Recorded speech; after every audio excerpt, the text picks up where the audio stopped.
Emotion without revelation is dangerous அப்படின்னார். S, of course revelations வர்றப்ப with எமோஷனோட தான் வரும்.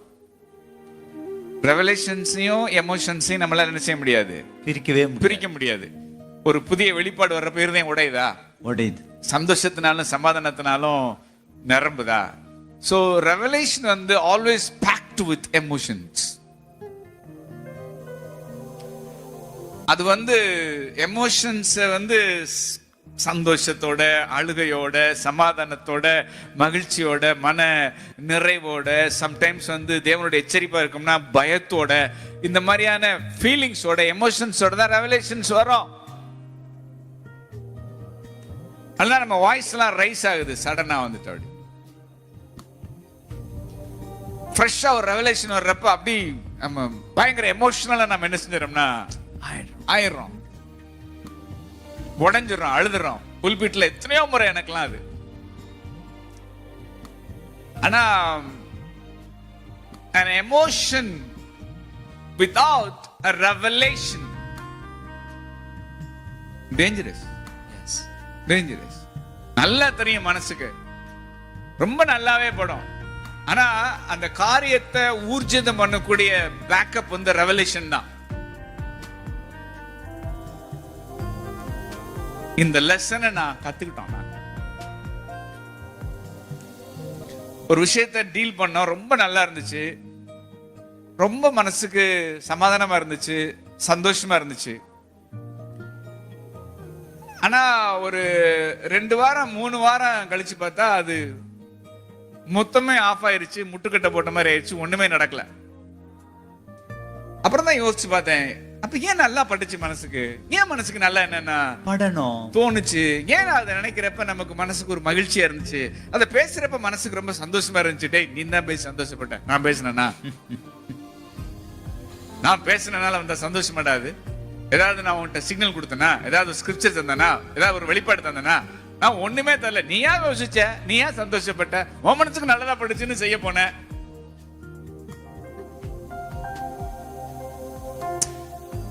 அப்ப அங்க சோப்புகளுக்கு எரியுது.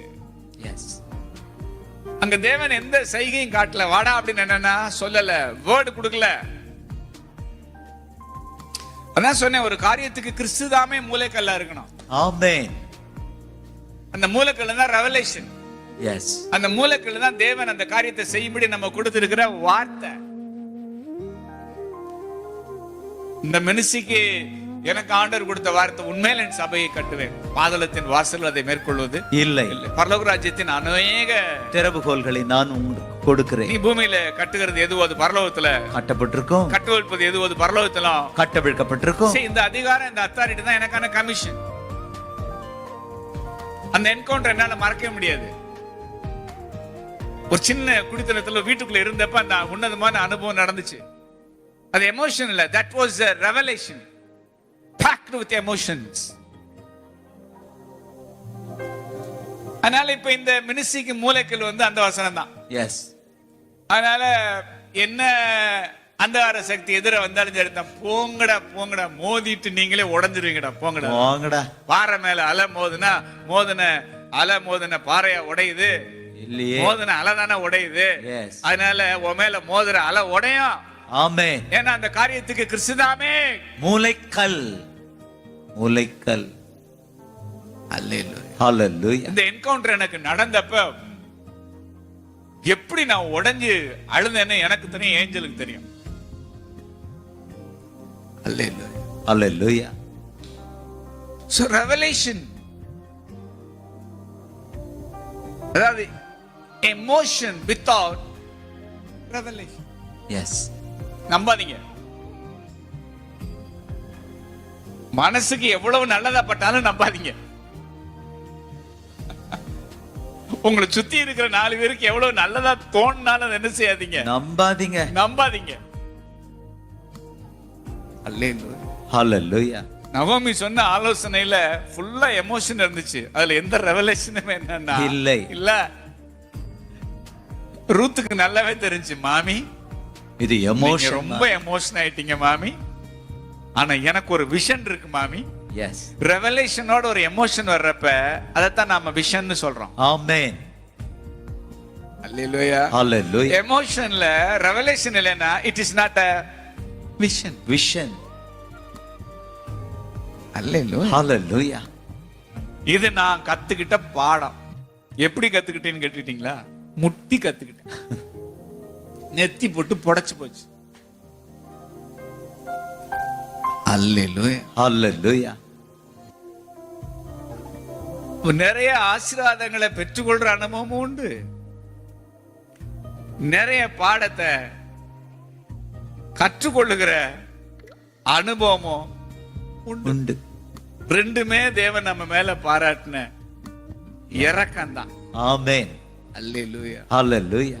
சமீபத்துல சில நெருக்கடிகளை குறிச்சு மினிஸ்ட்ரியில இருக்கிற சில நெருக்கங்களை குறிச்சு நானும் எல் ஜோசப் அண்ணனும் பேசிட்டு இருந்த அண்ணன்ட்ட. அண்ணன் நம்மளை ரொம்ப நேசிக்கிறவங்கனால எல்லாத்தையும் பொறுமையா கேட்டுட்டு சொன்னாங்க. முத்தான வார்த்தை அண்ணன் சொன்னது, தம்பி இங்க பாரு, என்ன அழுத்தம் உனக்கு யார் கொடுத்தாலும் சரி, எந்த விதத்துல நீ ஃபேஸ் பண்ணாலும் சரி, எல்லாம் பின் சந்ததிக்கு சொல்றதுக்கு நீ கத்துக்கிட்ட முத்தான ஆலோசனை தம்பி. அல்லேலூயா. ஹalleluya. கொடுத்தா ஆசீர்வாதம், சிக்னலை கவனிக்காம முட்டிட்டு குனிஞ்சா ஆலோசனை. ஆலோசனை.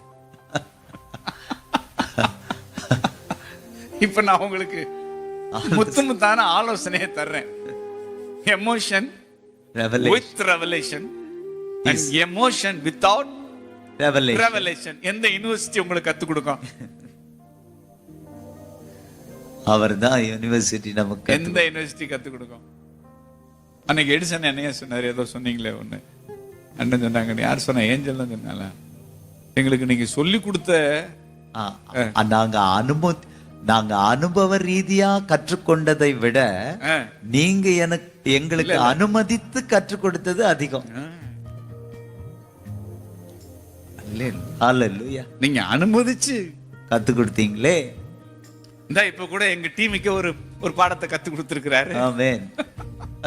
என்ன பீட்ரு, சாதாரண பாடமா அது? நீ யார் வந்தாலும் ஆலோசனை சொல்லுவோம்ல, அதை சிரிச்சுக்கிட்டே சொல்றான் பாருங்க, அதுதான் கிறக்கம். ஹalleluya. ஆமென். தூங்க முடியல, ஒருத்தரோட உட்கார்ந்து பேச முடியல, பேசினாலும் அந்த பிரஷர் மைண்ட்ல என்ன செய்யுதுன்னா உட்காருது. எப்பரா இப்படி நாம போய் என்ன செஞ்சோம், மாட்டிக்கிட்டோம் அப்படிங்கிற அழுத்தம் வருது. ஆலோசனை தான். எஸ். அதான் பீட்ரு சொல்றாப்ல, அண்ணே இன்னி எவன் வர்றான், நான் என்ன செய்றேன், நானு பாத்துறேன், இன்னி எவனாவது என்கிட்ட எப்படி எவ்வளவு சொல்றீங்க, எல்லாம் அனுபவம் தான், கத்துக்கிட்டதுதான்.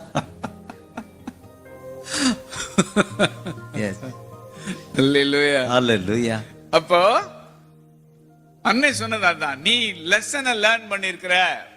எஸ். அடுத்த சந்ததிக்கு சொல்லி கொடுக்கிறதுக்கான அற்புதமான ஆலோசனைகள் உன் லைஃப்ல இருக்கு.